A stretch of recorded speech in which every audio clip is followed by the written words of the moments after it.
This show is brought to you by adamandeve.com. If you go to adamandeve.com right now and enter GLORY, the code word GLORY, GLORY, at checkout, you'll get 50% off almost any item, a free sex swing, and free shipping. Hey, this is Desert Dave down in San Antonio. How you guys doing? Yeah, you know, as worthless and useless and lazy as Tom is, he does know food. You have to give him that, except for his taste in pizza, of course. But, yeah, you got to go across, bro. It's a rule. I think it's like a law. You got to go across, and he also wins on the Danish donut thing. So now you know the right answer. You can publish it. Oh, speaking of food comparisons, I expect to hear you guys comparing which is better, the great Texas whiskey that I gave you or that watery shit from Utah that some other guy gave you. So, glory hole, motherfuckers. Hey guys, first off, last episode, hysterical. I think I probably looked like an insane person driving to work in my car, so I appreciate it. But I just want to ask a question. How is it possible for people like the coach, not the coach, to believe in Jesus and creationism and refuse the science and say that's like the devil and a conspiracy to destroy the world, but still believe in cloud people and cloud eaters and beings in the sky? I don't understand how anyone listens to these guys without thinking they're absolutely insane. It's just not, I don't get it. I don't get it. My mind explodes every time I listen to a podcast of yours, and I appreciate it, but it's damn confusing. All right, thanks guys. Glory hole. Hey, Tom and Cecil, this is Brian from Pennsylvania. Just wanted to say I just listened to your latest episode. You're saying that there's only beautiful people on news television with a few notable exceptions. Well, I got one really notable exception for you. Fox News correspondent Charles Craphammer is one of the ugliest fucking human beings I've ever seen. Honestly, if you took Ronald Reagan's corpse and combined it with a dissected frog, it wouldn't come even close to this man. Glory hole, motherfuckers.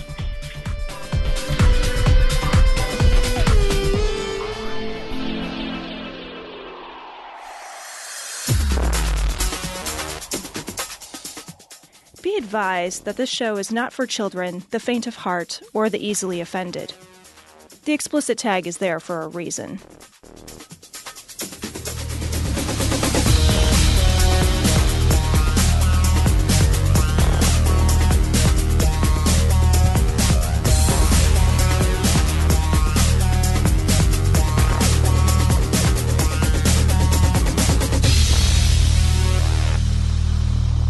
Recording live from Glory Hole Studios in Chicago. This is Cognitive Dissonance. Every episode we blast anyone who gets in our way. We bring critical thinking, skepticism, and irreverence to any topic that makes the news, makes it big, or makes us mad. It's skeptical, it's political, and there is no welcome mat. This is episode 358 of Cognitive Dissonance. And Cecil, we're just returning from vacation. Yeah, we just had a nice little vacation. We just took some fucking time off. The listeners didn't notice because we recorded shit ahead of time because we're responsible like that. Yeah. That's what we do, right? You guys don't suffer in order for us to take a fucking vacation. But we just got back. I spent a little bit of time in Puerto Rico. Incredibly impressed by the volume of razor wire in San Juan. It's interesting to note that their fucking chief import in fucking San Juan, Puerto Rico is clearly gates and razor wire. And cats. They had a lot of beach cats. I got, you know, it was so funny. I was there with my girlfriend, right? And we did the zip lining thing through the through the jungles. It was all very They just picturesque. tie a bunch of cats together and you slide down them. It's cat gut. It was literal cat gut. Literal. So like we're sitting there after the zip lining thing, and this fucking tailless stray cat comes along, you know, and like my girlfriend's like, oh, let's feed it a fucking Dorito or whatever. You got these Doritos, and she reaches down, she feeds this cat a Dorito, and very gently just takes the Dorito, from her fucking fingers like she's fucking Snow White or some shit, and like fucking has birds that help her fucking get dressed. And I'm like, oh, and I get a fucking Dorito and I reach my hand down and fucking that cat's like, rah, like scratched me. Like scratched me, like drew a little blood, like fuck, and I was like, "Oh, fuck you, cat! That's awesome. This is why the dog is a superior fucking pet product." It knew you're a dog person. Well, it did. It knew right away. It knew I was making fun of its fucking tailless ass. That's why. Those cats are real sensitive. Yeah, so, fuck that cat. Yeah. At least I have a fucking home. You dirty stray. There is a lot of dirty pussy down there. I know. It's fucking reject pussy. All over the place. That's what it is. It's just fucking pussy. That's why like I brought crazy. my own when I went there. It's just stanky pussy down there. So, which is amazing. Fucking hop in the fucking beach, you know, clean yourself off a little bit. The fuck is wrong with you? And you just returned from a ghost tour or some shit, right? That's Colorado.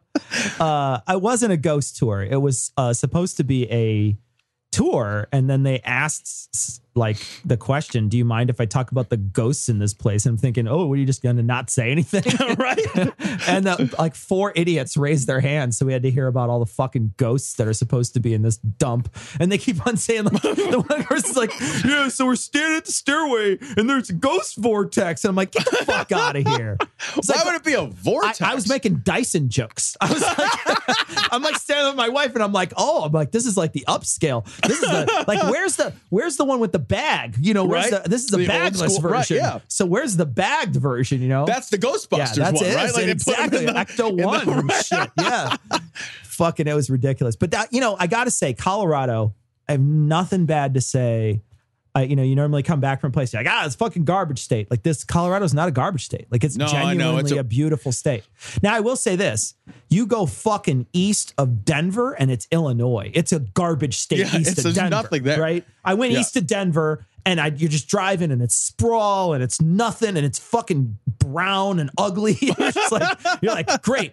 Fucking all you would need to do is just, you know, like put a sign that says I-80 there, and know you'd be right where I-80 runs right through Illinois, anywhere south of there. But once you get west and north of Denver, it is stunningly beautiful. The people were nice, and I didn't have any issues. I thought it's a gorgeous place. If you could do drugs there, I would go there right away. If you could do drugs there, I will say, like, I went to Breckenridge this year, and I felt the same way. I was like, I could live here. It is extraordinary, it's so beautiful. Every view when I was there, I was like, that's breathtaking. No, that's also fuck. I can't. It was amazing. Denver, Colorado in general, and I went to Colorado Springs, and while I don't like the city of Colorado Springs, I didn't enjoy my stay there. I would say that it's not a bad city and that the area is gorgeous as well. So did you visit Gordon Klingenschmidt? Isn't that where he's from? No, he wasn't around when I was down there. I will say this. I had pizza in a restaurant down there. And while I didn't enjoy the toppings, the crust was quite good. I was like, It was actually very good. I was impressed. It was a brick oven pizza. The crust wasn't like New York floppy. It was, you know, there was some substantial. It could get an erection. You could pick the piece up and it wouldn't fall off. And it was a solid pizza. So I was like, all right. You know, again, I will say when we were at ReasonCon, we ordered like a Wheelo pizza, like a 46-inch thing of pizza. The tabletop. And I was impressed with Heath's technique. Yeah. Heath had a technique clearly derived from the trauma of eating so much New York pizza. Yeah, this is a guy who grew up in the garbage streets of New York. Right. Clearly homeless. Panhandling. Yeah, I mean, look at him now. He's still homeless. Now he's just an old Nazi that's homeless. Eli's just waiting for his chance to turn him in. God. But yeah, he has this like waiter holding a fucking table, like, you know, holds it with two hands. He does two hands. He's got a technique, and I admire it because, you know, without that technique, that same sloppy, slitty, shitty piece of pizza, when I hand it to somebody else, no shit, they folded it in half, and it created a grease channel. Yep, there's a grease, and the grease dripped onto the floor and created like a slipping hazard. What's neat, though, it was crazy. What I really think is really amazing about New York style pizza is that they can recreate the garbage juice in the gutters by folding the pizza, and I think that's ingenious of them. It's like a dipping sauce. Yeah. That's why. It's just, you know, like when you get like, they should just pour ranch inside of there. You know, like choke that fucking thing down. You ever have one of those nights where like like you're suicidally depressed, so you order Papa John's, right?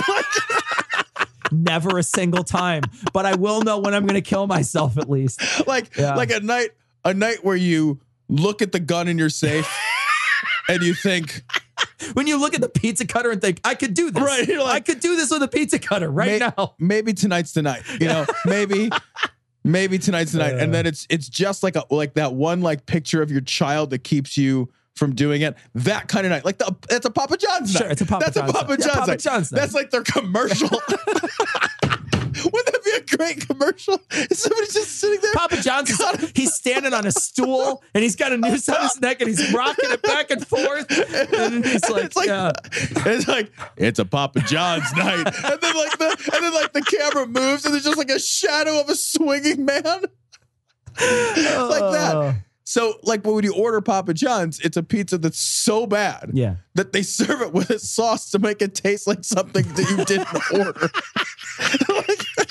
It's a pizza that's so foul. They're like, I don't know, pour this other sauce here's on some it. buffalo sauce. I hope it tastes good.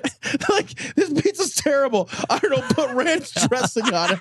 Like, here's garlic butter for your pizza. So true. You gotta fish it out of the sauce to eat it. Their pizza's so bad they treat it like an Oreo cookie. Like, you gotta dunk it and shit. Like, so it was better than Papa John's. It was better than. Man, I guess if you were ranking pizza, New York pizza's lower than Papa John's. So yeah, it's better than Papa John's. No, it's clearly. Yeah. Like there's like Jack's pizza that you get like from the frozen aisle. Pizza. Yeah. Like the Jack's where it's like 4 for $10. And then all like the flavors are like stomach ache. Diarrhea.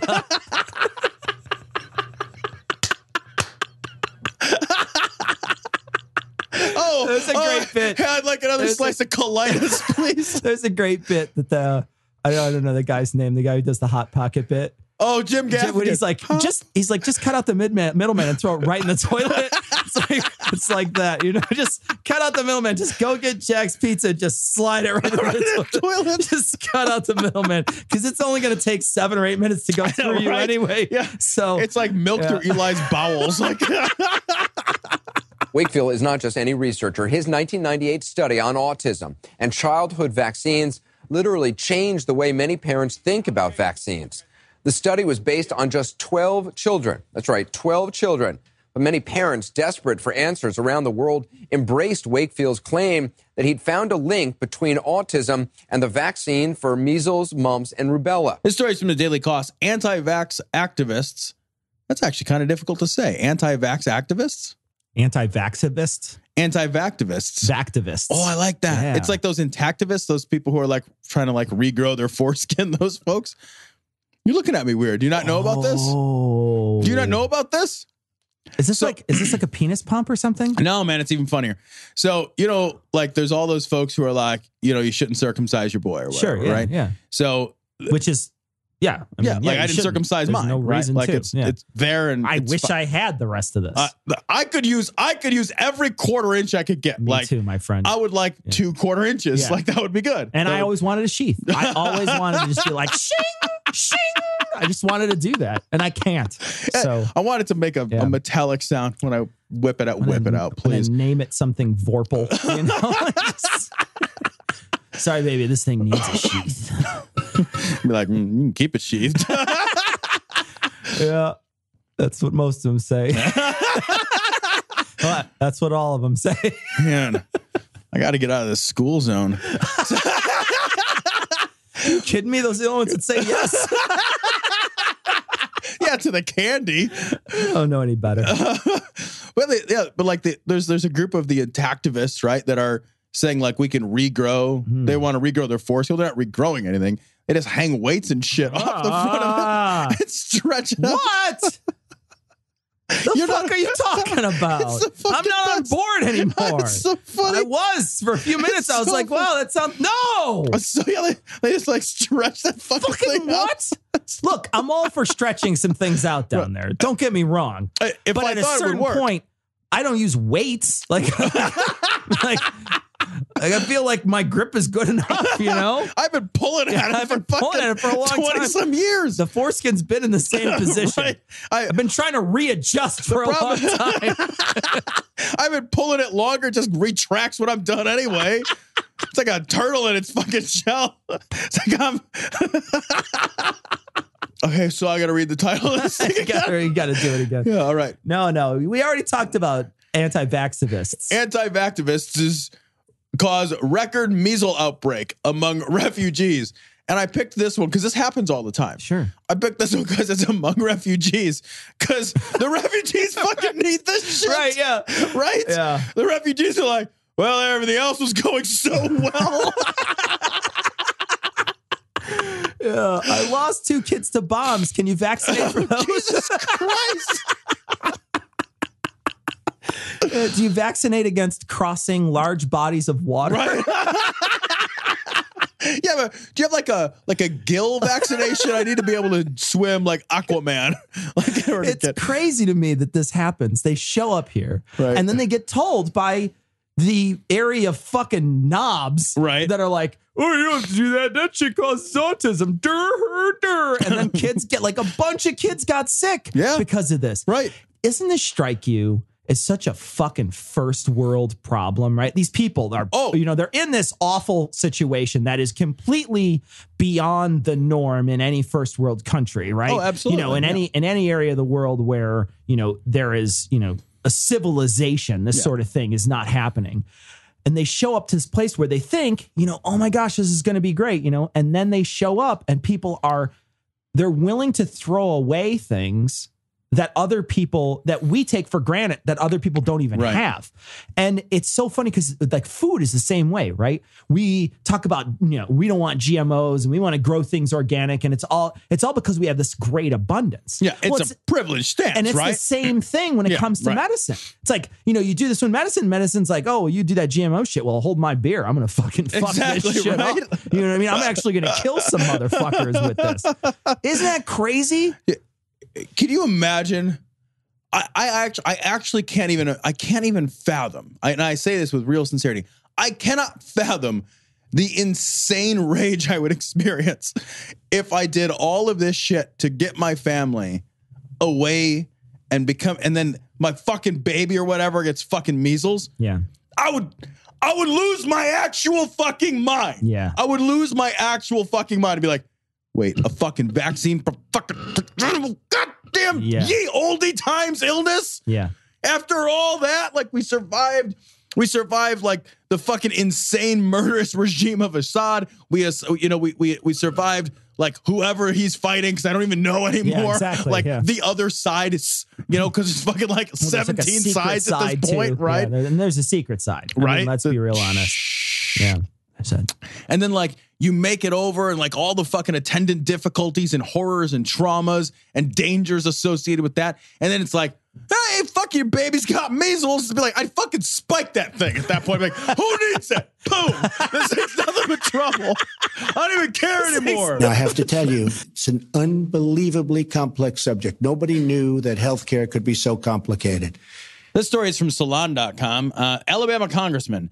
People, no, Cecil and I are going to disagree very sharply about this story, so this will be interesting. And I do think that the headline is misleading. Alabama congressman, people who lead good lives don't have pre-existing conditions.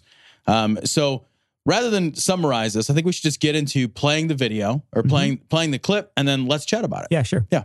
People with pre-existing conditions will be protected. Insurance companies will not be allowed to deny them coverage.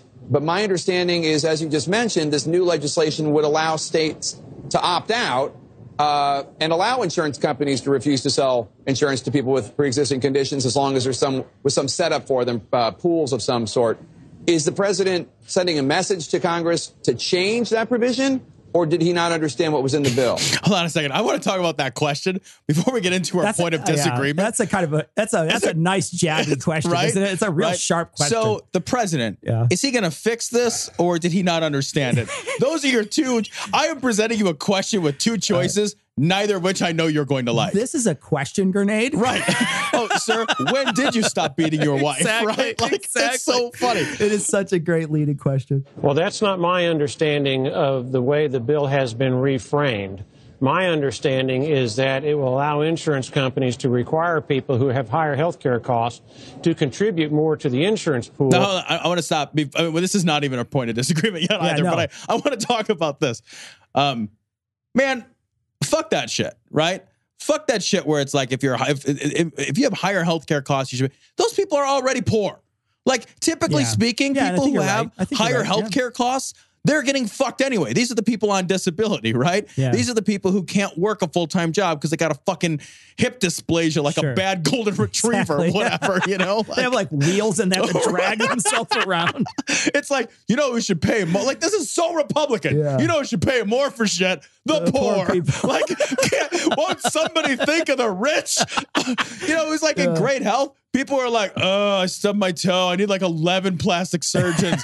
My feet are hot. Someone come fan them for me. Yeah. Like, are you fucking kidding me? I think that this is an asinine way to do it. And if you look across all the major countries, they spread the cost out over everybody. Right. Nobody pays anything except for through your taxes. And everybody, I would imagine you pay through your taxes based on your income. So your income generates the money for your taxes and they just take that amount out, period. There's just an amount that they take out and that they don't go like, well, you're super fat. So you got to pay more. Well, but I think of my dad. Like my dad used to own his own company and he'd work up and he went to work every day. And then he had a major heart attack and he couldn't work anymore. And he sold his company. And then like, you know, he's fucking broke ass. He drives a fucking school bus, right? Then he's had multiple health problems after this, you know, heart attacks and all the rest. So as he has gotten sicker, he is able to work less. Yeah. The man can't work like he used to work anymore. He used to work 2-3 jobs at a time. Now he fucking sometimes drives a school bus. Like that's it. Like as his health problems rack up, you can't be like, well, now that you got less money and you can work less, I agree. We should definitely charge you more money. I absolutely think so. But I will say this, though. I used to know this guy. He was a very hard right-leaning independent, right? So that's where, I mean, really, in my opinion, he was about as conservative as you can get, but he had some social issues that he didn't give a shit about. But there was a lot of stuff like fiscally, he was fucking hard right. Yeah. And when we were talking about healthcare, now this was when Barack Obama was doing the healthcare bill, you know, he's trying to do Obamacare. I remember him bitching to me about how he just didn't want to have to pay all this money for somebody somebody that smokes. I have to pay the same amount that somebody who smokes pays. Like, fuck that. I have to pay the same amount that somebody who's super fat and doesn't take care of themselves. Why do I have to pay for that? Why do I have to be the one? And of course, the thing that he doesn't understand is like, you know, there's somebody out there that doesn't use the roads as much as him, but they're paying for it. Right. Sure, right. There's somebody out there who their house never burnt down, but they still pay for the fire department. Yeah, right. So, that's just how fucking taxes work. Right. That's just how it works. Where you spread the cost over everybody. The socialist mindset works that way. That's if all you want to do is pay for yourself, you don't need insurance at all. Just put money in a savings account and pay for your fucking own problems. Right? Exactly. That's insurance is a way to spread risk, right? Yeah. By aggregating resources and spreading risk. Like, so just don't even use insurance at all then, right? Don't use any kind of pooled resource plan whatsoever. You know, the other thing that people like that don't ever think about is like your body could have a congenital time bomb you don't know about. Yep, absolutely. You know, like, absolutely. And I'll relay a personal story. Like my dad recently had several pulmonary embolisms, right? And he called me on the phone. Was like, yeah, I fucking had a bunch of pulmonary embolisms. That's what killed your grandpa. Your uncle had the same thing. Turns out it's a genetic disorder. You might have it, right? Called me up and it's like, well, you know, now I got to find out if I have this congenital time bomb, right? What can I do to prevent it? Nothing. It's a genetic issue. All I did was just wake up born, right? Sure. Turns out I don't have it. I'm pleased, but you know, fuck my dad, right? Yeah. So, but the point is like, you could walk through your whole life having this congenital time bomb, this genetic issue that you have no idea exists, that has nothing to do with how you behave. Yeah. It's not behavioral at all. What the fuck are you supposed to do about that? Like, tomorrow, I could have a fucking stroke tomorrow. right? Like just because I'm healthy today doesn't mean that I'm healthy tomorrow, even if I do all the right things to keep myself healthy. And I think that this is the major disconnect between the two parties, though, right? There's a very strong side of independence on one, and then there's another side on there's another strong piece that's sort of saying, you know, while communism certainly isn't the answer, there is some socialist things that we should have, some way in which to spread that burden across all peoples. Don't you think insurance is kind of a form of economic socialism anyway? Absolutely. It's funny because I live in a condominium, and that's a socialism. You know what I mean? Like exactly. Your homeowners association, my right? homeowners association dues go into fixing the whole building. You know what I mean? Like, and you get a chance to see in these meetings that you go to, you get a chance to see the people who, you know, starkly disagree on this stuff. Some people are like, no, they're your windows, you should fix them. Like, no, they're part of the building. Everybody has to pay money to get these things fixed. That's how this works. And here's what I don't understand. I know I lean left, but here's what I don't understand about that idea too. It's like, you live in the same building. Yeah. If somebody wants to buy a unit in the building and a third of the windows look like shit, everybody loses. Everybody loses. The value, it's the same reason. It's like whether you have kids or not, it's like always support the schools in your neighborhood, right? Absolutely. Because good schools drive neighborhoods, whether you're ever going to fucking use them or not. Well, my kids could fucking grow up and fucking move away, and I'm still going to be like, every referendum for schools, I'd be an asshole not to pass it. Because if good schools mean people want to buy in my neighborhood, which raises my property values, which is money in the bank. What you think about that? Kids are going to take care of me when I'm older. Right. So I want to pay for as many smart kids as I possibly can. But even if I didn't want that, it's just money.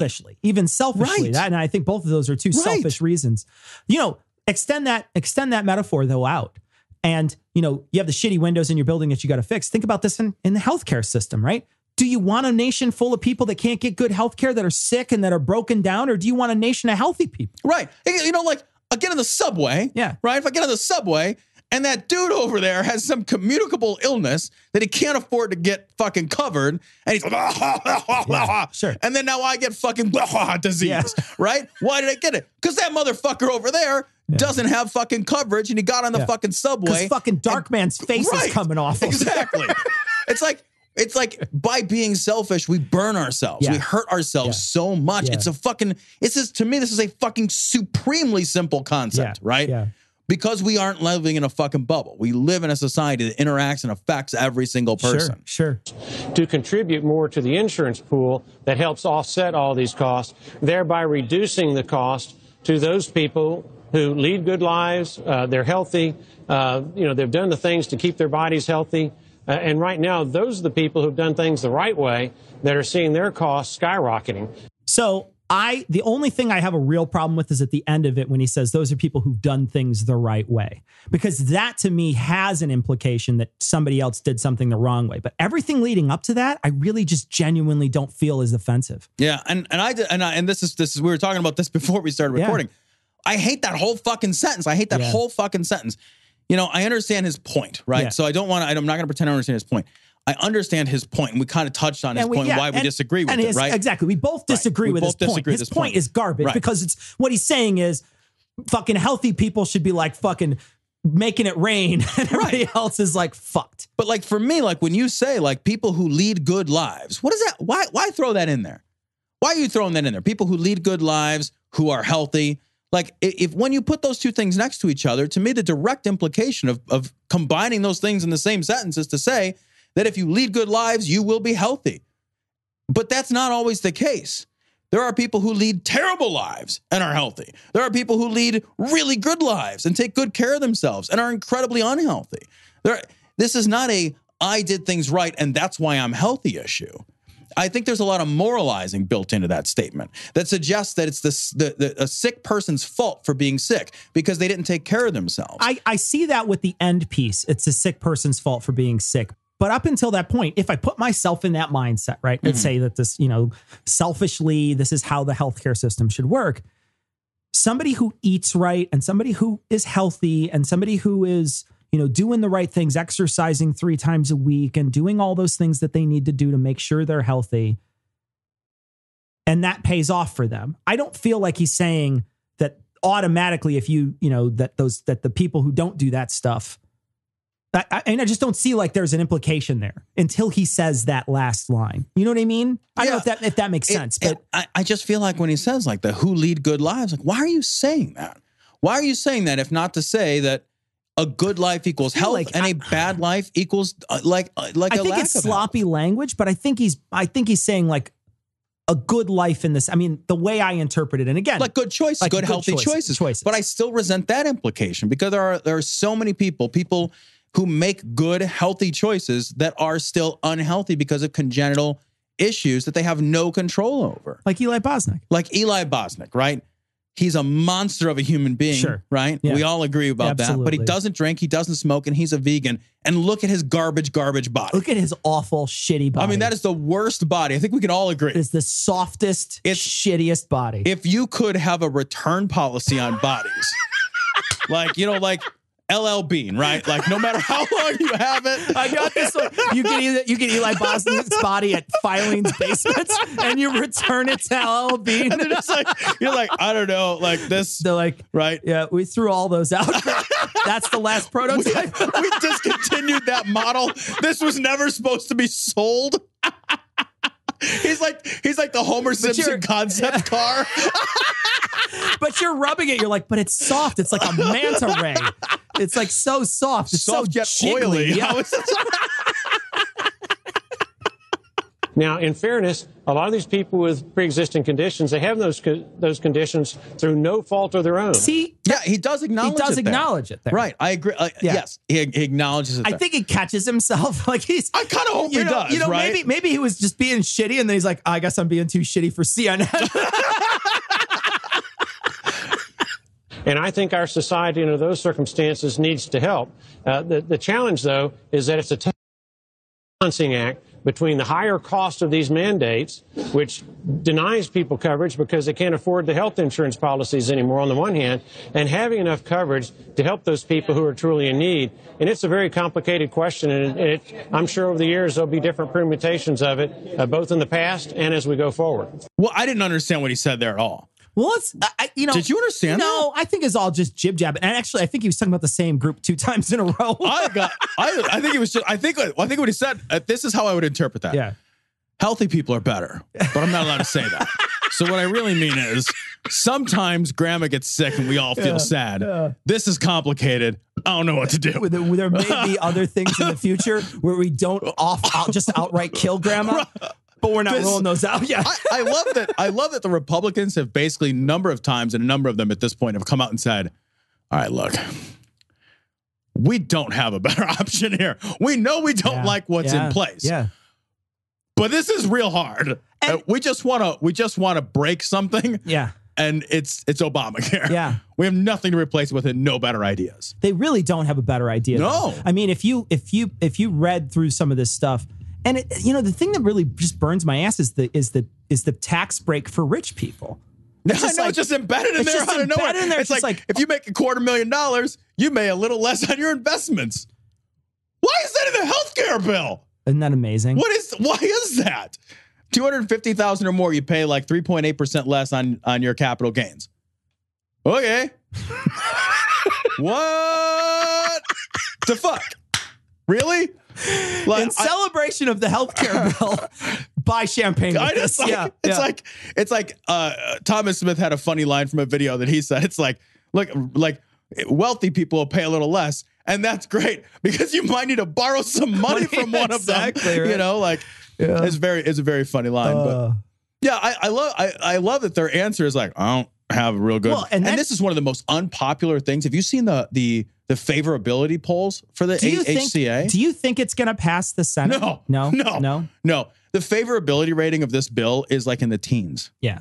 It's in the fucking teens. I am telling you, all the stuff that's been happening with the Republican Party lately, they are in many ways going to just, I will be so blown away if they retain the House and the presidency in the next election. I would be blown away. I'd be like, I just don't know how things work anymore. Dude, I will vomit on my own dick. I would just be like, you know what? I don't know why I said that. Where do we, can you shoot me in space? I know, Is that a possibility? I'm just, I think it's Sweden time at that point. What do you think? Well, Australia won't let me in twice. Yeah, we're gonna have to go to someplace you hadn't been. What do they even have in Sweden though? Like, I don't know. What's there? Swedish fish.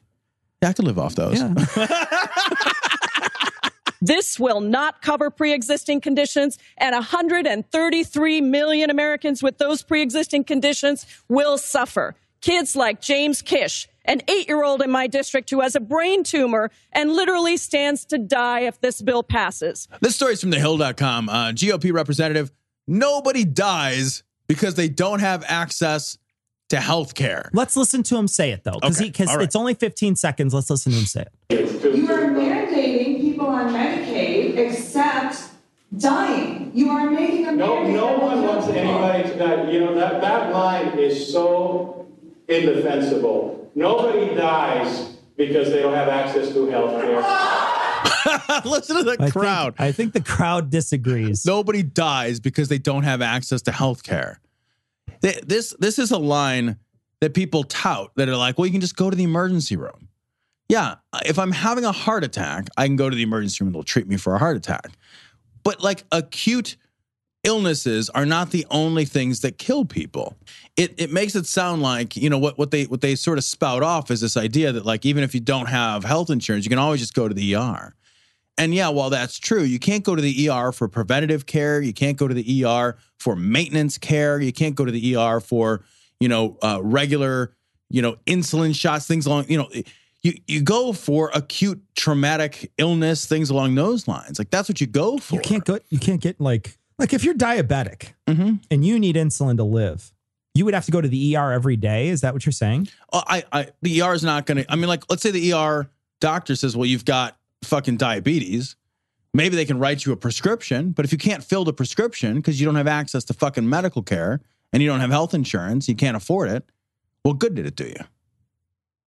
I don't know. Didn't do you any fucking good, right? Good, right? So like writing down Tom needs medicine. Well, fucking Tom knew he needed medicine. Like, doesn't give me medicine. Like, that's all a prescription is Tom's allowed to buy this. Yeah. That's all that a prescription it's not is. A free prescription. You don't get like $1 off or something. Right. So a prescription is meaningless. It's just permission to spend your money on something. That's true. Yeah. There's an article that I found about this. This is on PolitiFact. And so there's a bunch of studies that showed that people die at great rates. We're talking tens of thousands of deaths. Some of these up into the 40s, thousands of deaths, as few as 7,000 of deaths a year because they cannot get medical care. And there were a few contrary views that they selected. But when you think about this, there's a bunch of studies that show this, that show that people do die because of lack of medical coverage. That's a thing. That's a real thing that happens. Doesn't it seem self-evident? Yeah. I mean, I ask that genuinely. Doesn't that seem self-evident? I think the problem is that there's a narrative that they think that you can get that kind of coverage, like you say, in an emergency room, right? They think that. People think, well, it doesn't matter. You can just go. It doesn't matter. You can just go to the doctor and they will treat you. And I don't know that that's, like you say, it's not always the case. I don't know if you could get cancer treatments. You're not going to get chemo. I don't think you could get chemo. Right? You're not going to get radiation from the ER. Yeah. So some preventable deaths, clearly from, because we don't cure cancer, but people, live longer when they get those treatments, and then there's, other forms of leukemia and stuff that I know for sure that are perfectly survivable. They won't do surgery. Yeah. They won't do let's say you have a fucking suspicious looking mole, right? And it's like you go to the ER. They're not going to be like, oh, well, let's do a fucking test to see if it's a melanoma. Yeah. That's not what the ER is for. They're going to say, go to your fucking GP, go to a dermatologist. Oh, I don't have access. Well, the fucking ER is not for that. Yeah. And then even if it were. Couldn't they get it through the state though? I mean, doesn't the state, like if you're that poor and you can't afford it, could they go to the state and get something? I don't know. I know that I have a very close friend who blew out her knee, and the difficulty she had getting scheduled for knee surgery was fucking ridiculous. Yeah. Ridiculous. But she's that's on state. She's on state aid. Yeah. Yeah. So, I mean, fucking ridiculous to try to get that care. So, and if you just don't have access, or if you're in that weird middle ground where you're not so poor that you have access to that. That's the people that are very, very vulnerable. Right. And that's the truth, right? Those people that are just above the poverty line, right? That something like this will break them. Yeah. It'll just break them if they can't afford health insurance. If they have a pre-existing condition that precludes them from getting coverage. I know that they're saying they want to keep some pre-existing conditions on there, but from the clip we heard earlier, it's not that's not the case. Yeah, the states are exempt. Well, the states are just gonna be like, well, why would I do it if I don't have to? They don't care. So, Tom. Yes, Cecil. I'm always curious how you're going to intro this portion of the program. Springtime. It is. It's a time that you would take someone and put them on a swing outside. Oh, I see. You know what I mean? Like, sometimes spring has sprung. Spring has sprung. Right. Swing has sprung. Swing has come. Swing. Who knows? I don't know. And it can wash out a little if you use cold water and probably some cleaner from AdamandEve.com. Glory at checkout.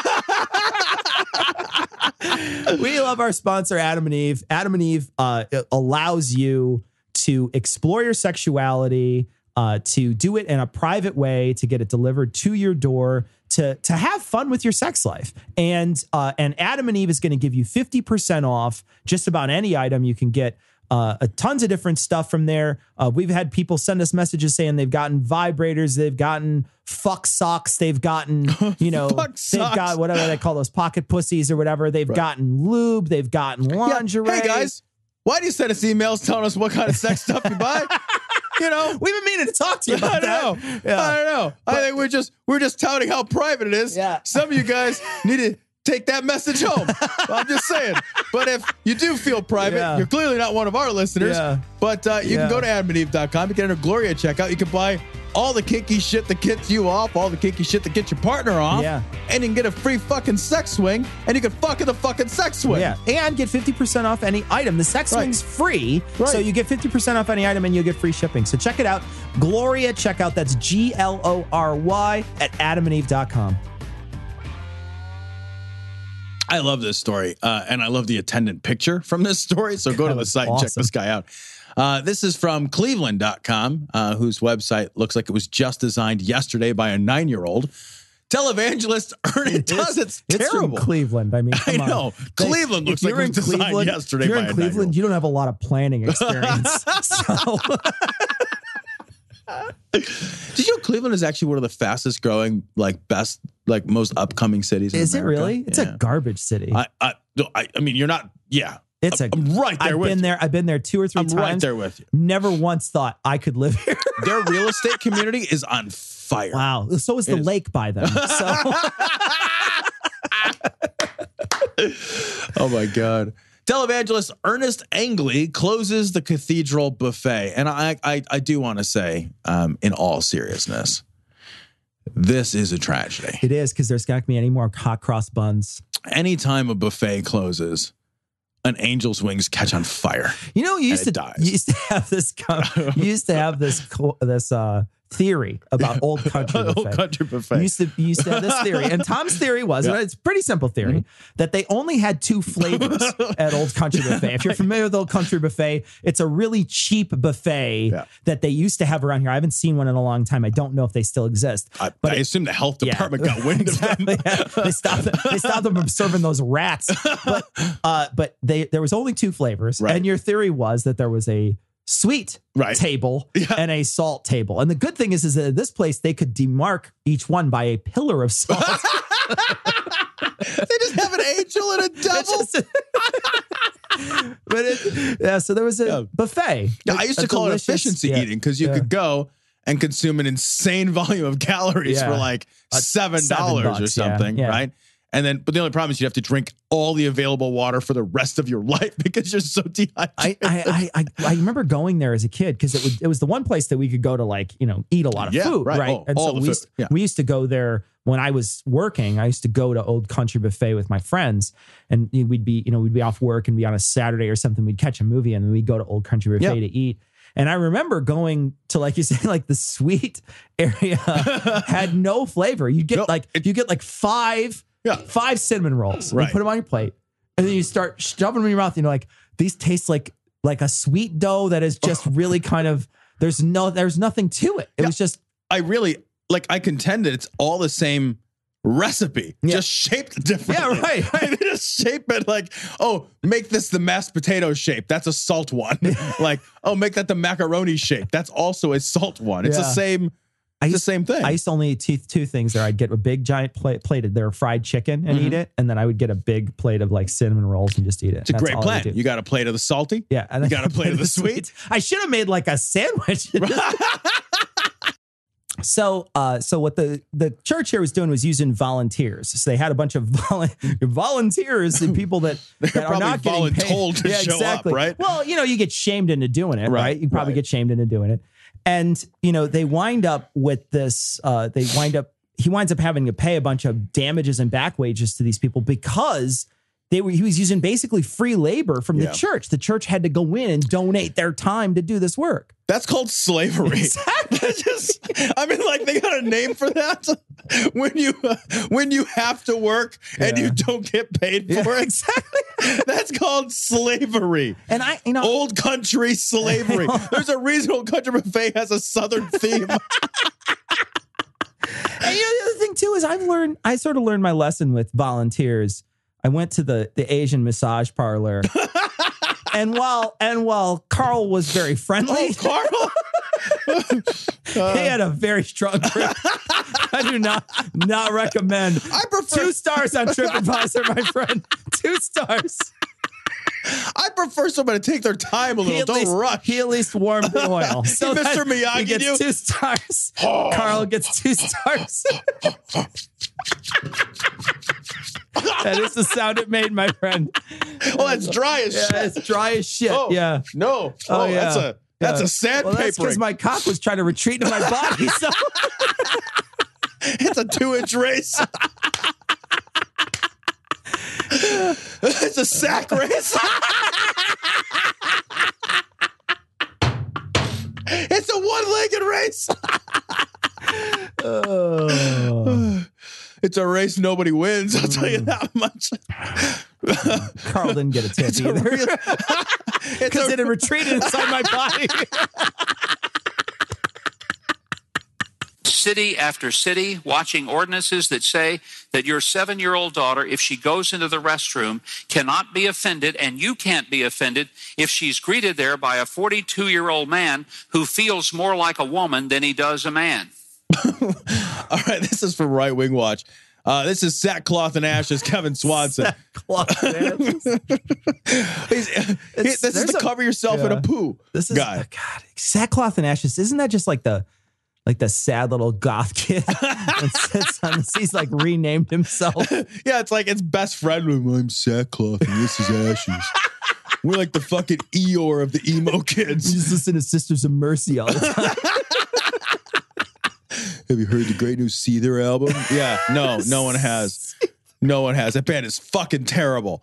That is fucking terrible. The new Typo Negative kills. Typo Negative. I forgot about that band.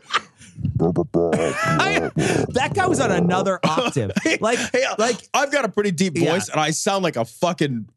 Yeah. Like Sisters of Mercy is the same way, though. Sisters of Mercy and Typo Negative are the exact same way. They just have this like super deep voice guy. Is ridiculous. Yeah. That guy from Typo Negative, though, he's like one of those guys. Like he's like one of those spaceships that came to Earth in Star Trek that communicated with the whales when it was underwater. He's like one of those things. You know what I mean? That guy's dead now, I heard. Oh, is he? Yeah. I could be wrong. I actually don't care. He couldn't get a transfusion.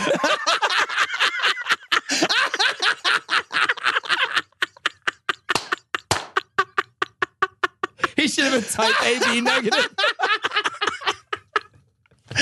That's great. Would it be awesome if he was a Jehovah's Witness?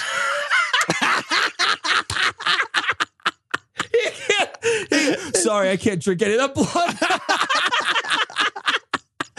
He probably showed up to the emergency room and nobody could hear him. He's like, we're like, I don't know. He's telling him very specifically. I don't know what you're saying, but my glasses vibrating on the table. It's like it sounds like a T-Rex is chasing us everywhere you go.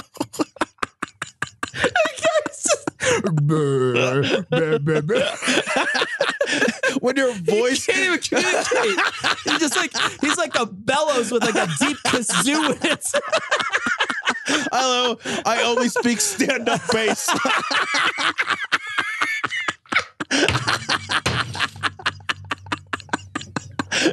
Yeah, you gotta slap him to get. Hold on a minute. Let me get out your translator, Les Claypool.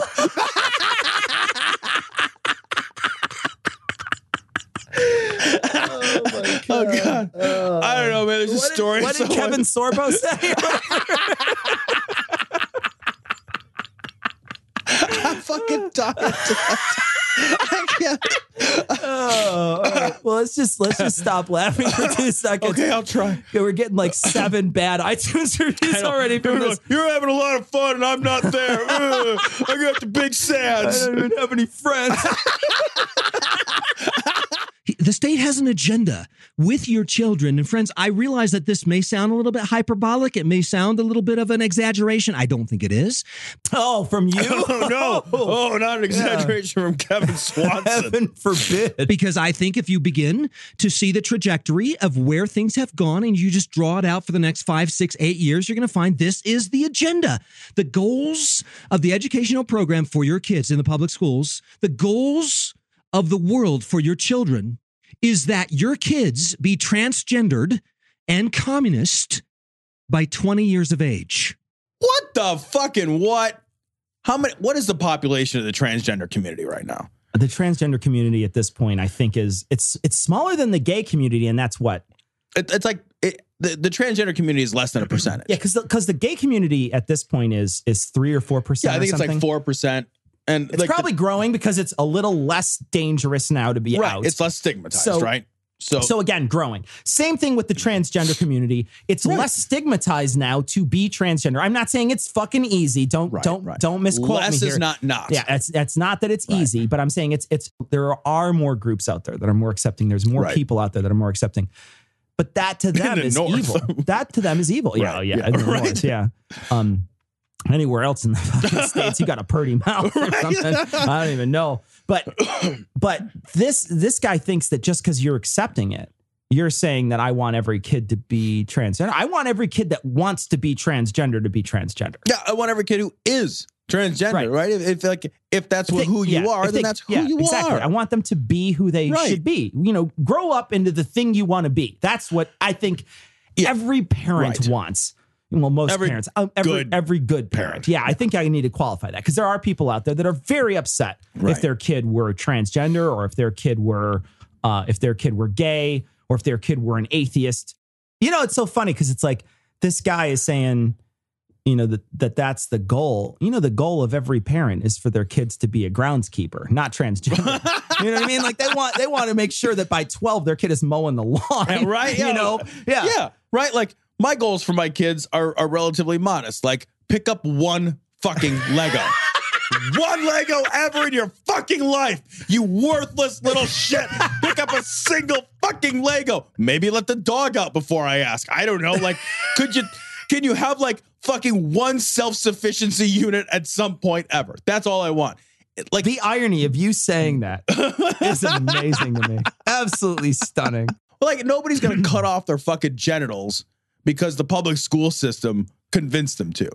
I'll tell you what, you know, that's absolutely. Yeah, like what class, what series of books am I going to read? What lecture am I going to attend? That's going to make me want to be like, a different gender. I'd like to remove my penis.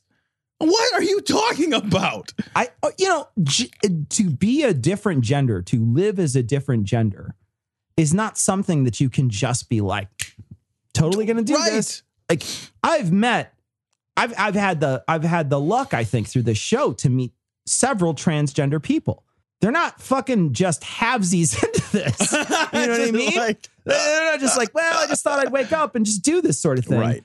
These are people who this is who they are, and they want to express who they are. It's not just they want to live who they are. It's not just a fucking random whim like they think it is. Well, again, how would this work? Everybody reach, like all men and all women reach the age of 20, and then we all just play swapsies?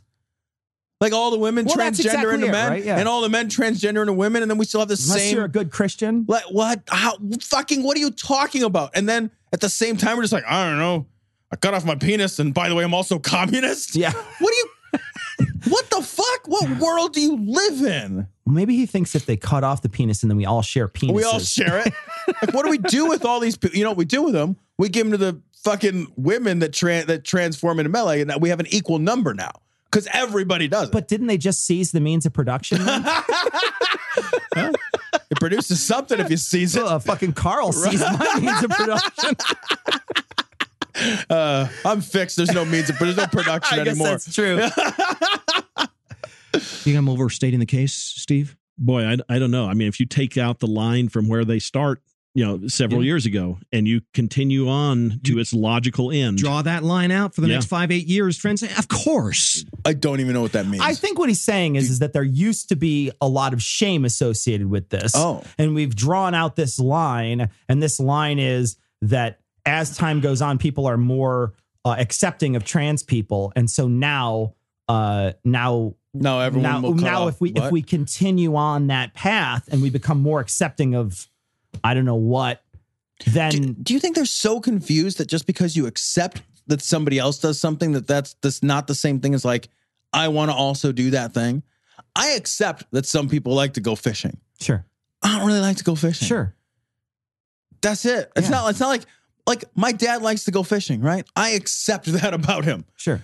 Every now and again, I will even go fishing with him, but I don't like it. Yeah. It's not my fucking thing. I'm not going to enjoy it. Right? Like gay sex. Yeah. You know? I don't like it, but every once in a while, some kid, Of course, this is the agenda. Parents, just get serious about it. Do you want your kids transgendered and communist at 18 years of age? I thought we had till 20. Yeah, I thought he just knocked 2 years right off of it. Jesus, he's fucking accelerating. This fucking agenda is accelerating so quickly in his 2-minute screed of insanity. He's already knocked 2 years off of it. Is that your goal? If it isn't, then maybe you ought to bring a different vision into the education of your children. Yeah, what vision is that? I don't understand. Like, the thing is that most people's kids are not going to wake up and want to be a trans kid.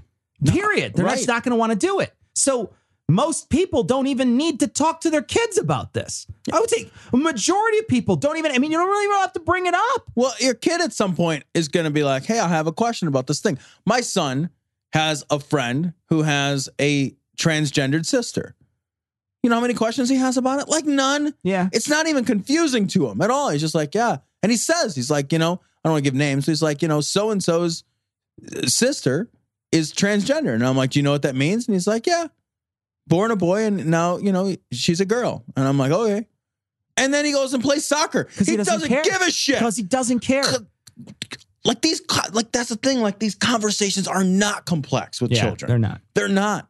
You make them complex if you moralize for fucking a million years beforehand. You make them complex when they have to fit your book. Right. Your old Bronze Age book, when you have to start putting things in and be like, oh, well, it totally disagrees with this book that I have. What do I do? And instead of like the more tolerant religious sects out there that are just like, yeah, we kind of don't listen to that. That's kind of not a thing that we do. We don't pay attention to that. Instead of doing that, you've got to be super rigid because you think that that's sort of your salvation and way to heaven. And you're just fucking your kid up. Yeah, it literally makes no difference to him. Now, here's what I want you to understand here. He says, look, when you sacrifice a child to an idol, you are sacrificing that child to demons. That's the word that's used right here in the scripture. I looked it up in the Hebrew lexicon. You know what that word demon means? It means demon. Joe Scarborough and Mika Brzezinski will just be, quote, producing more little dark state devils. Do you even know what this story is about? Do you have any idea what this story is about? Literally none. So I only know this in periphery because I don't pay attention to MSNBC. I never watch MSNBC. I guess I on occasion will catch Rachel Maddow if my wife watches it, but I don't pay attention to it. Like I don't. If I'm watching a lesbian, I'm watching Pornhub. I totally understand. Yeah, for sure. Terrible thing to say. Rachel Maddow is so fucking smart. She is amazing. And actually, to be honest, I do like her show sometimes. I watched the tax show when she did the big tax breakout thing. I watched it. It was super disappointing. But I also watched a few other things that she's done. I'm not a crazy fan of her, but I pay attention. I don't watch a lot of MSNBC, but evidently these are two morning hosts, right? Mm-hmm. So they have a morning show called Morning Joe. Joe Scarborough used to be a conservative and a guy, I think a representative in Florida or something like that. So he was a representative either in Congress of Florida State or of the country. And I'm not even going to bother to look it up because I don't give a shit. Sure. Right. And his co-host, Mika Brzezinski or whatever her name is, they've been on the same show for a long time. Okay. They recently just mentioned that they're engaged. So it's a guy and a girl that have been working together for a long time, and they're engaged now. Okay. And that's it. That's the story. So this is what he's talking about. Wait to hear this one. MSNBC Morning Joe talk show host, Joe Scarborough, a so-called former Republican congressman from Florida. When he was around as a congressman, he was supposed to be a conservative. All right, that's another story. Anyhow, he's engaged to who? Does anybody know who he's engaged to? I see Edward smiling. Who is it? Mia Brzezinski. A little bit of dark state incest, isn't it? It's kind of scary, actually. It's just disgusting. What is scary? Why would it be scary? There's just two people love each other and they got engaged. What? Here's the thing. If they disclose this to their boss, there's literally nothing scary about it. Who cares? Yeah, who would care? Who cares? Like, does he think that liberals don't get engaged? Like, that'd be awesome. Why am I confused? Yeah, well, what you do is you slap them and then you drag them back to your hut by their hair. Isn't that how that works? I mean, really? Yeah. Like, I know he doesn't like them because these people are liberals, right? So he's going to disagree with them on every point. I get that, right? Like, I disagree with him on every point. But if Rick Wiles, I don't know if he's married, but if Rick Wiles got engaged, I'd be like, huh? Who cares? I mean, I can't imagine, like, I would be more excited to find out that they had fucking pineapple orange juice at my grocery store. I'd be like, wow, shit's delicious. I love that shit. Fucking want some. Yeah. Was it on sale? I don't even care. Like, here, just take my money. I'll just open my mouth. You pour as much in as you can. I literally would be more excited about that news than Rick Wiles' engagement. Exactly, right? But I think that this is an extension of how they feel about gay people too, right? Everything is their business. Everything is their business, right? I was trying to hold the pieces of my head together. I saw it, but I think I saved the day when I mentioned that, though. Oh my God, you almost scanners me. But look at how much into business they are to everybody else, right? You pick a one class of people, and they'll talk about they know everything about everything, and they also have this. I have every right to tell you can't be in a relationship with someone, right? They do that all the time. Yeah. Oh my God. And so this is just an extension of that, in my opinion. Judgy fucking Judgerson, right? Jesus Christ. Who would nobody? The thing that no one would care about, right? They're saying it's terrifying. It's these people that I don't agree with. And they might enjoy their lives. Well, also like the covenant of marriage, isn't that like one of your big things? Yeah, but only if they only want it for the people they like, I guess. It's weird. Like, God, it's so bizarre. It's just disgusting. They just keep breeding. It's Bonnie and Clyde, but be on TV now. Yeah, they just keep breeding and producing more little dark state devils. Aren't they supposed to be advocates of? I think that they don't want. They would be very happy if. And actually, to be honest, I think probably the liberal birth rate's probably lower than the conservative birth rate. So then, shouldn't they be pleased? Well, I think that they're sad that these guys are getting married and maybe will breed. Although that woman looks like she's pretty close to menopause. So I don't know. Fucking changed a life, that shit. At 50? You ain't got no more eggs at 50. Oh, no. You ain't got no more eggs. No, they're all at 50. broken. Yeah, all those eggs. That's scrambled now. Yeah, at this point, you've already oviposited all your eggs out. You're done. You'd be that done. Shit's sunny She's side in down. hot flash time now. Fuck that.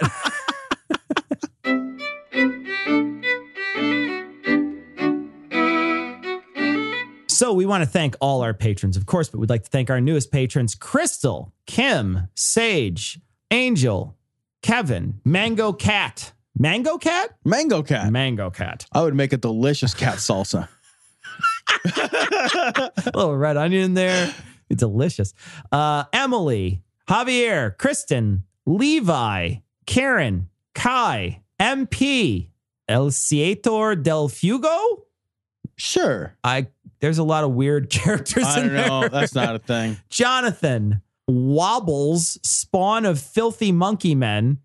Andrea, I absolutely crave Canadian whiskey. It makes an excellent cleanser. It does. Yeah. Drink it in between drinking good whiskey to clean your palate. To clean your palate. Yeah. Uh-huh. Jacob. No, I was actually thinking cleaning the bar with it. Ginny. The soulless Ginger and Kelsey. Thanks so very much for your generous donations. We really do appreciate it. You guys are the reason that Glory Hole Studios exists. So we want to thank you so much for your hard-earned dollar. We got an image from Jason. I love this so Jason much. sent us an image. I'm going to post it on this week's show notes. It's a Trump meme that made Tom and I laugh a couple weeks ago. It's so funny. Incessantly. So check it out on this week's show notes. This is episode 358 at dissonancepod.com. We got another image. This is from Trevor, and this will be on this week's show notes. It's Pat Robertson, I think, looking pretty snazzy. God damn, he makes a fucking weird Pat Robertson. So we had a poll last week. We did. About Neapolitan ice cream. And the poll came in, 52% voted to draw straight across and get all three flavors. 52% are good people. And 48% voted that you eat one flavor at a time. This is almost 600 people that voted in the poll. Can I just point out that almost 600 people had an opinion on this topic? And I would just say, too, that if it wasn't for the illegal Neapolitan voters, I would have won that poll. You won the Electoral College, but not the popular vote. I did win the Electoral College. I want to mention, too, a lot of people have been sending me messages saying, Cecil, you're a fucking idiot for why don't you just buy 3 different flavors of ice cream? Understand, I haven't had Neapolitan ice cream since I was like 6 years old. It's fucking prison ice cream. It's depression ice cream. It's what you get when you're wrong inside, okay? So if you walk into the fucking ice cream aisle nowadays, and especially in America, right? Where you walk in and there's fucking 700 different flavors, and you're the asshole that picks Neapolitan, you're a degenerate, okay? You're the worst human being. Nobody picks Neapolitan. It's forced upon them. And that's why It's a rape ice cream. Exactly. You can't consent to Neapolitan. So that's where I actually stand with it. And that's why there was somebody who said it perfectly. They said, if somebody dares to serve me Neapolitan, this was on Twitter. They said, if somebody dares to serve me Neapolitan, I have no compunction about scooping out all the chocolate and never breaking eye contact. And I was like, absolutely. I'm with you, sir. I'll just stand there and pull out every bit of that chocolate. I'll scoop their fucking eyes out. Yeah. So that's where I stand on Neapolitan ice cream. I would never choose to buy it. I'm saying if you have to be stuck with Neapolitan ice cream, pick the flavor you want, because it's garbage ice cream as a. The only worst ice cream is Spumoni. Yeah, some people were saying try the original Spumoni. Spumoni's terrible. Spumoni is poison. I will say this though, I don't dislike Rainbow Sherbet because it's all kind of the same flavor. Sherbet is fine, and it's all the same flavor. Sherbet is just all the same flavor anyway. Sherbet is what you eat when you've run out of ice cream. Is what you eat. You're right. I would never choose sherbet. I'd never be like, where's my sherbet? I would eat all the Neapolitan ice cream on earth before I ate a sherbet. Sherbet is what you have left over because your kid had his tonsils removed. Exactly. Oh, that's funny. But we did get several funny emails. This one tickled Tom. So Tom, what did Nathan say? Nathan said, I've never heard anyone be so wrong as Cecil was on the topic of Neapolitan ice cream. And this is what I love. Period. I was honestly staggered. I staggered him. That's awesome. Well, enjoy your prison ice cream. That's great. Fucko. Hope you don't get shanked while you're scooping it across. Oh, we got a bunch of messages about this. This one is from Mike. And Mike was saying, and a bunch of other people were saying that, just so you know, there's a possibility that Roger Ailes and other people have put in the contract for the Fox News anchors that are women that they have to wear a dress. And while I don't know that that's true or false or whatever, it would make sense, right? It seems likely that wardrobe dresses them, right? Yeah, wardrobe would dress the people, and they probably I would imagine that those are decisions that are not made by the person, right? Those are decisions that are above above or below the person, right? Like any decent job, you show up naked and somebody dresses you for it. Like Batman. We got a message from, this is from Ted, the angry pedantic X-ray guy. He had sent in a bunch of different license plates with a license plate generator that has Glory O on it. So Glory Hole. I would get that. I would too. We're going to post this. We're going to post the Alabama one on this week's show notes. You can check it out there.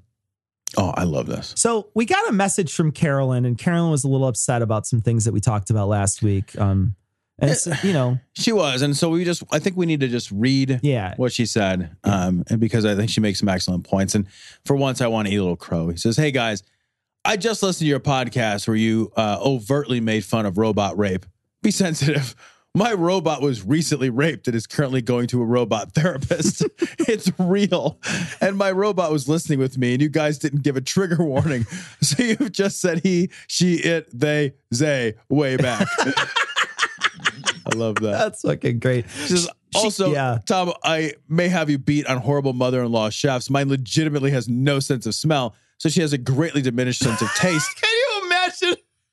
I gotta say, having eaten my ex-mother-in-law's food, a greatly diminished sense of taste would have been a fucking gift. If one year I at Christmas had opened a greatly diminished sense of taste as a present, it would have been the only thing making Christmas dinner more palatable. Oh God. I bet you we could go through dozens of emails though of mother-in-law stories about like how, bad cooking. I would read every one of those, and I would top them all. Yeah. We got a message from Dan, and Dan says, "I love you guys can disagree so vehemently about something so inconsequential as whether donuts or Danishes are better or how you can eat Neapolitan ice cream." And he put on there Team Donut, #Team Across. That's very confusing. This fucker straddling the line. I'm not pleased with this at all. I also got to say, how dare you say that's inconsequential? Exactly. So this week we launch Citation Needed. We do. I am incredibly excited about this project, guys. This is going to be a tremendous show. It already is a tremendous show. It's a lot of fun to do. Yeah. The chemistry with Cecil and Eli and Noah and Heath is excellent, and I am fucking up every chance I get. It's been a blast. He really is. He really is, guys. He's doing a great job at it. One of the things, too, is that this release is 2 days before that launches.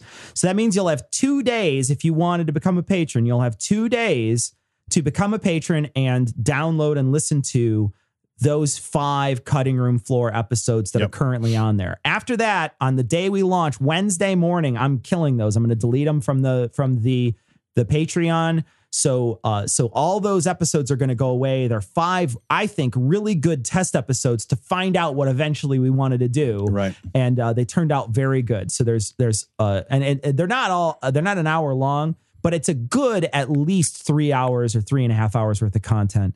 That's available right now through Patreon. If you don't want to become a patron right away, that's totally cool. Give the show a listen. We'd really appreciate people on that day, on the launch day, listening to the show, downloading all the episodes, telling your friends about them, sharing them, rating on iTunes. All that stuff's going to help push us into a category called New and Noteworthy, which hopefully will get new people to listen to the show. So we'd really appreciate your help that day.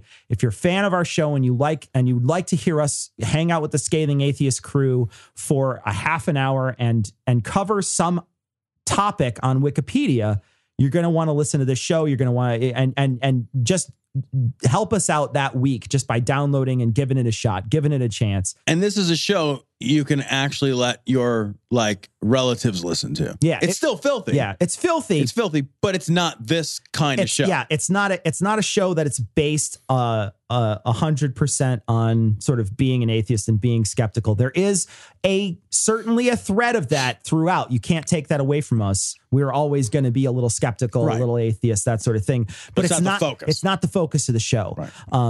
And so give it a shot, give it a listen. We're also going to be doing a live stream with the Scathing guys. So the whole Citation Needed, I got to stop saying that. The whole Citation Needed crew. Right. is going to get together and we're going to do a live stream. We're going to be broadcasting it on the Citation Needed Facebook page. So it's going to be posted on the Facebook page. It's going to be playing on Facebook Live there. It's also going to be available on live stream through our live stream account. And we're going to have all of us on talking. Now, 2 of us will be on camera, Tom and I, and then the other three members of the Citation Needed crew are going to be calling in to us, and we'll be playing and talking to them. We're going to be doing a live AMA about the show and about other things. We're gathering questions for that now, but you're going to want to tune in. It's going to be 9 p.m. Wednesday night, the 17th, the day the show launches. We're going to be doing a live stream. We're thinking it's going to be about an hour. So if you want to check it out, check out the Citation Needed live stream this next Wednesday. We will have links, and we will also be linking on our Facebook and Twitter to that Facebook page. So if you wanted to catch it on Facebook Live or if you wanted to catch it on live stream, you can do that as well. So that's going to wrap it up for this week. So we're going to be back next week, but we're going to leave you like we always do with the Skeptic's Creed. Credulity is not a virtue. It's fortune cookie cutter, mommy issue, hypno-Babylon bullshit. Couched in scientician, double bubble, toil and trouble, pseudo quasi alternative, acupunctuating, pressurized, stereogram, pyramidal, free energy healing, watered downward spiral, brain deadpan sales pitch, late night info docutainment. Leo, Pisces, cancer cures, detox, reflex, foot massage, death and towers, tarot cards, psychic healing, crystal balls, Bigfoot, Yeti, aliens, churches, mosques and synagogues, temples, dragons, giant worms, Atlantis, dolphins, truthers, birthers, witches, wizards, vaccine nuts, shaman healers, evangelists, conspiracy, doublespeak, stigmata, nonsense. Expose your sides. Thrust your hands, bloody, evidential, conclusive. Doubt even this.